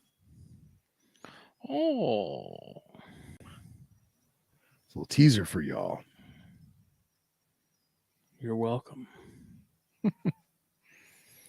Well, this episode was brought to you by Fulvius Apparel, BlackBox.com. Use code THN at checkout. THN listeners and viewers like you get 15% off. That is exclusive to this channel. Jeff Frederick wants to know if Fulvius Apparel will be doing hoodies For fall. Yes. So I was saying at the start of the show, I got this Parias Sumatranus hoodie that was kind of a tester to print on because this is sort of a higher ratio of polyester to cotton. With the DTG printing that I do pretty much all the stuff on,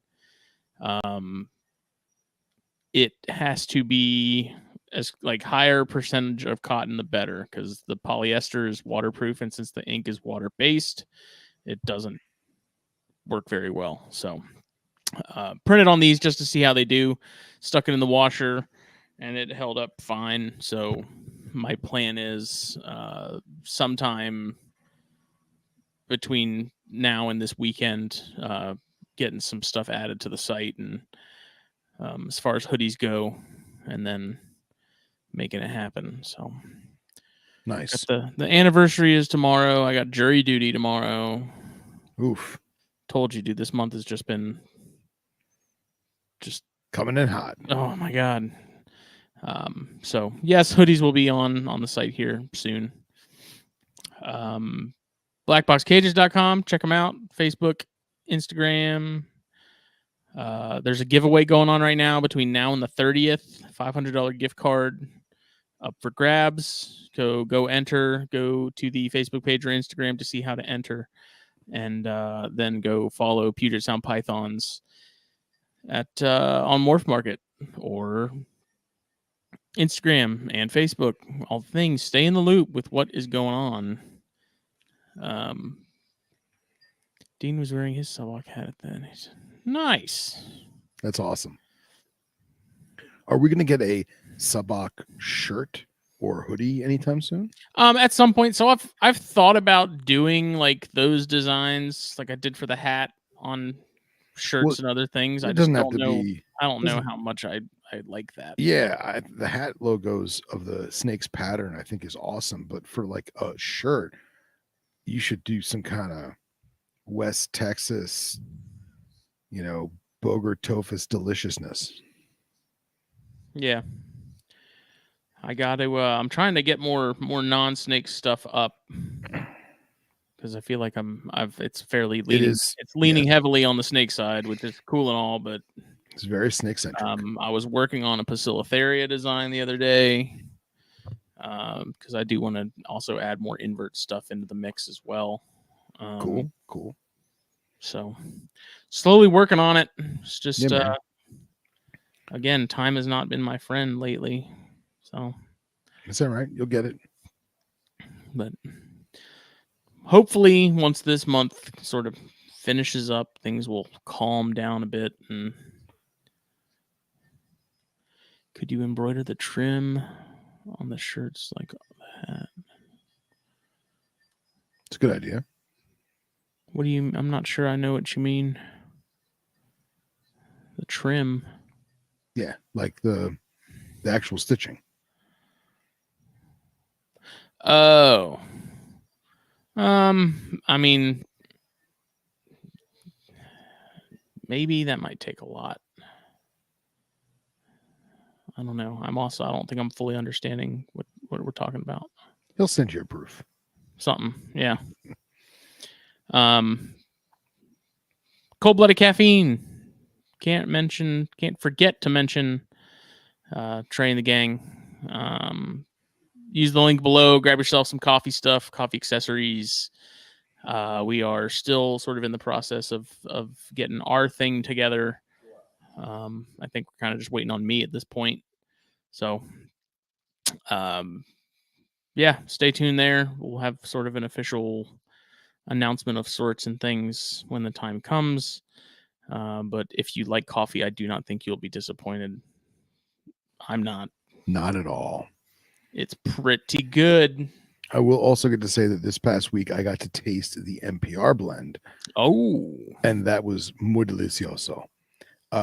Also, Mr. Burke, the podfather and coffee connoisseur himself, had a fantastic contraption that I neglected to get the manufacturer of, but it was a thermos that had a French press inside it.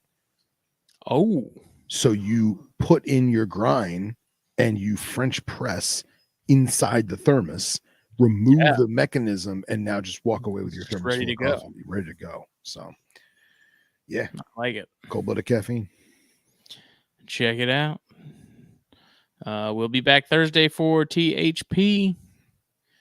Sort of back on the usual schedule of things. We appreciate everybody. I'm exhausted. It's time for bed. It's good. Nighty night. See ya. Bye.